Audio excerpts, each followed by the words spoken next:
what is the state of the franchise of the team that has a great chance to be the first repeat since Brady's Patriots team of the aughts, Rick? It's kind of surreal. I mean, they're euphoric, obviously. What happened last year, I'm not sure anyone has completely processed. They're going to get their rings coming up here, I think, on the 22nd of July. I think that's where you put a bow on last season. But with all that transpired from Brady, choosing the Buccaneers, the pandemic, the lack of training camp, all of that, the 7-5 start, to pull off what they did with a 43-year-old quarterback as great as he is really remarkable. And, to get all 22 starters back and re-signed, and Brady to be more familiar with the offense and his players, I think they have a great chance of repeating. We know how ridiculous that sounds, how hard that is to do. He's the last one to do it in 03-04 with the Patriots. So, there's not a seat in the house, Rich. You can't buy a regular, game day ticket. You have to be a season pass member. And they have a waiting list. That's how good it is. Is that right? I mean, that is incredible, Rick, because if we just, snapped right back, just flash frame right back to this point last year, everything you just said would have been the ultimate dream scenario for the Bucs in signing Tom Brady. Everything that you said, from the fact of winning it all, and there's now a wait for season tickets, and they wouldn't lose anybody from winning it all in terms of their starters or coaching staff, right? They didn't get poached at all, correct? That's the biggest thing, Rich. You talk about having that many players back, and those guys are all really good players. Some of them are older, though. Let's not be naive. When you have an Ndamukong Suh and a Jason Pierre-Paul, generally, players don't get more productive and less hurt as they get older in this league. So, every year is different. There's no doubt about that. But the biggest return are the two coordinators. I mean, start with Todd Bowles in the job that he did with that young defense.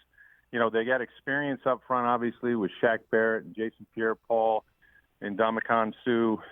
But then you look at the young linebackers. Of course, Levante David's a veteran. He's back. But Devin White, that secondary is all young. And the job that they did and how they improved, a guy like Vita Vea able to come back in the playoffs, I think made all the difference. And so now year 3 with Todd Bowles, who got 2 or 3 interviews but wasn't hired. Same thing could be said about Byron Leftwich, who I think is going to be a rising star in this league. Look, Tom Brady has made a lot of head coaches of his coordinators. This may be the next one. But that continuity on that coaching staff is what allows Bruce Arians, to be sort of the CEO coach that he is. And I just think that all of that is so very important. 10 weeks from tonight, again, the Buccaneers hosting the Cowboys to kick off the 2021 season in Tampa, and Tampa Bay Times reporter Rick Stroud here on the Rich Eisen Show. So let's just play a hypothetical here. We're all drinking with Arians right now, okay? We're a few fingers into the drink, right? And we ask him, your biggest concern for the season is what? What does he say, do you think? Win or lose, we booze, baby. That's right. He's going to say injuries.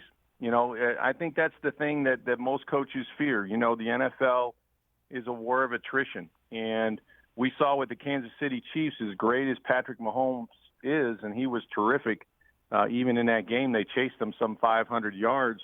If you get some injuries in some bad places, like offensive tackle, like the Chiefs, did, it can wreck your season. And, I think Bruce has been smart. He's got a veteran team.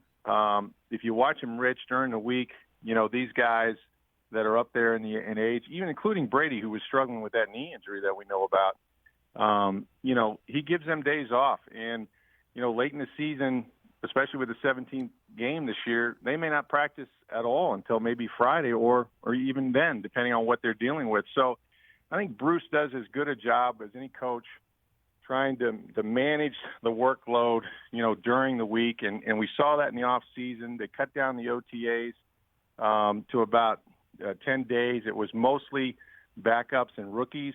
Brady did his thing on the side. He came in for the mandatory minicamp. And what was remarkable, Rich, was watching these guys. They had been working on the side, And I know this is easy to say, but they were so precise, and maybe the season was so long they didn't have that much time off. But I think they could have beaten half the teams on their schedule when they came back in for the 3-day mini camp. So, look, I mean, the optimism is high, but I would say, going back to your original question, I think injuries. I think if you stay healthy and you got a lot of older players, that's the only thing they would fear. Hey, you watched all the way to the end. Thanks for that. Watch more right here.